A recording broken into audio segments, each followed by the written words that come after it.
안녕하세요. 안전한 투자로 편안한 노후 준비 중경투 TV입니다. 네, 3월 15일 수요일입니다. 비트코인 24,600달러, 미국 인플레이션율 발표되고 26,000달러까지 상승했다가 고점에 매도량 증가로 인해서 24,000달러 다시 내려왔고요. 이더리움 도지 플러스고 리플 에이다 폴리곤은 하루 전보다 약간 마이너스입니다. 미국 종합 인플레이션율, 코어 인플레이션율 모두 컨센서스에 부합되게 나오면서 시장 분위기 호전은 되었지만 SVB은행, 시그니처은행 같은 중소은행 파산이 아직 진행 중이기 때문에 시장 충격이 완전히 끝난 것이 아니라는 거죠. 중소형 상장사들 먼저 파산이 되고 있는데 결국에 연준이 항복하고 금리 내려오는 경우는 미국 경제에 충격 크게 주는 대기업 파산이 중요한 변곡점이 될 수가 있고요. 중소기업보다도 미국 대기업들이 정치 경제에 영향력이 더욱 크죠. 작은 여진부터 나오고 있는데 중소은행 정도는 미국 정부에서 커버가 가능하기 때문에 올해 4월 중순 1분기 미국 빅테크 어닝 나오기 전까지는 여전히 나스닥 코인 괜찮아 보입니다. 7월 말 2분기 어닝이 중요한 분기점이 될 듯 하고요. 아직까지는 시간이 남아있기 때문에 완전한 폭락을 현재 논하기는 시기상조이죠. 나스닥 QQQ는 297달러로 플러스 2.3% 반등 왔습니다. 280달러하고 300달러 구간이 나스닥에게도 매우 중요한 구간입니다. 비트코인 26,000달러까지 상승했다가 조정은 왔지만 비트코인 도미넌스는 42.1%로 1월 비트코인 상승 컸던 구간보다 더 높은 수준까지 올라와 있고요. 지난주 기관들 중소은행 파산으로 전체 코인들 매도를 했었다가 바이든 정부의 부양 체계에 맞춰서 비트코인 위주로 빠르게 매수를 한 거죠. 우선 미국 인플레이션율은 6%로 시장 컨센서스에 맞게 발표되고 추세적으로도 반등은 안 왔습니다. 계속해서 내려오고 있죠. 미국 중소은행들 파산에 인플레이션율까지 3월 반등이 왔다면 연준이 은행 파산과 금리 인상 사이에 고민이 많았겠지만 이렇게 인플레이션율 추세적으로 계속해서 내려가면 3월 20일 금리 인상 압력은 다소 작아진다 볼 수 있죠. 다음 달 4월에도 여기 7.9%에서 8.5%, 0.6% 상승했던 구간이라서 5%대 인플레이션율 나올 가능성이 크다 생각이 됩니다. 하지만 5월하고 7월 본격 미국 인플레이션율 내려가기 시작했던 구간이라 이때부터가 인플레이션율 반등 올 수 있는 중요한 구간이죠. 다음 달 4월까지는 인플레이션율 더욱 내려가면서 5월 금리 인상 가능성은 낮아지고 한 번 정도 연준이 쉬어가는 구간이 될 듯 합니다. 이번에 나온 미국 인플레이션율 좀 더 자세히 보면 푸드, 식품에서 0.4%로 전월 0.5%보다 감소했고요. 외식은 전월하고 같은 수준이지만 마트 물가 안정세로 식료품 인플레이션율이 하락을 한 거죠. 식료품 가격 안정세는 전체 인플레이션율 하락에게도 긍정적인 역할을 합니다. 거기에 에너지 섹터도 마이너스 0.6%로 약간 하락을 했고요. 석유 가격 70달러 부근 계속해서 움직이면서 미국 자동차 연료비가 내려가는 거죠. 거기에 신차는 0.2% 전월하고 같은 수준이지만 중고차는 마이너스 2.8%로 가격이 더욱 내려왔습니다. 연준 고금리의 중고차 수요도 안정적으로 나오고 있습니다. 대신에 미국 세틀 거주비 월세는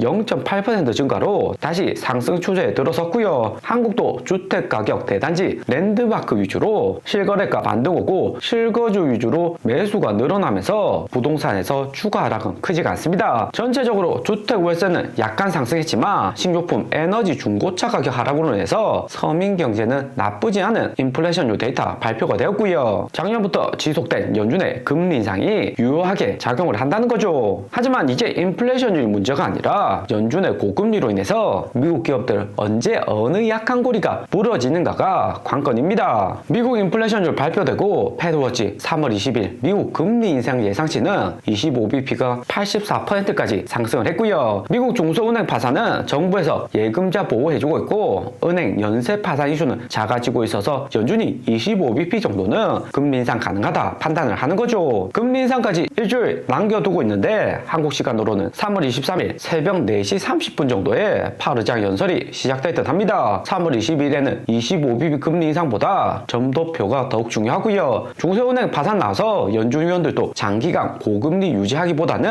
1994년처럼 금리를 25bp씩 내렸다 올렸다 하면서 조정하는 움직임을 보일 듯 합니다. 미국이 여기 금리 인상 종료하면 코인 시장은 추가 상승 언제든지 가능하다 볼 수가 있고요. 약한 골이 터질 수는 있는 거지만 내년 바이든 대통령 재선이 있기 때문에 이번 시그니처 은행처럼 대통령 직접 성명 같은 빠른 조치 나올 가능성 큽니다. 코인 시장은 2018년 12월 금리 인상 종료와 2019년 7월 금리 인하를 겪은 적이 있었고요. 작년부터 금리 인상 종료하면 코인 크게 상승 올 수 있다 이야기 드렸는데 드디어 코인 상승 초반기에 들어섰다 볼 수 있습니다. 2018년 12월 마지막으로 25bp 금리 인상을 했었고 여기 파란색 마크가 다음번 FOMC 있었던 날이고요. 당시에 연준이 금리 인상 2번만 안 하고 다음번에 할 수 있다 겁은 주었지만 결국에 FOMC에서 2번 연속 금리 인상을 안 하니까 코인 시장은 결국에 대반등을 했습니다. 최근 구간은 작년 여기 구간과 비슷한 위치다 생각이 되고요. 금리 인상 종료할 수 있다는 기대감이 존재를 하는 거죠. 비트코인 여기 바닥 구간이 16,000달러, 18,000달러인데 당장에 바닥까지 내려가기는 쉽지가 않습니다. 연준이 이후 FOMC에서 2번 연속 금리 인상 안 하거나 금리 인하 시그널을 주면 코인 시장은 다시 한 번 더 고점까지 올라갈 가능성도 남겨두고 있고요. 현재 여기 구간 정도고 이 정도는 더 올라갈 수 있다 생각이 됩니다. 비트코인 27,000달러에서 30,000달러 강력한 저항 라인이라서 이번 인플레이션이 발표되고 상승했던 것처럼 27,000달러 재상승 시도는 충분히 나올 수가 있고요. 금리 추가 인상이 없으면 코인 반등 오는 것은 확률적으로 매우 높습니다. 관건은 금리 인상이 종료되고 난 다음 언제 금리 인하를 시작하는가 있고요. 2019년에는 금리 인상 종료하고 6개월에서 7개월 지나고 나서부터 금리 인하가 시작이 되었습니다. 그만큼 경기가 나빠져서 금리 인하하는 구간이었고요. 코인도 2020년 4월 대폭락 나오기 전까지는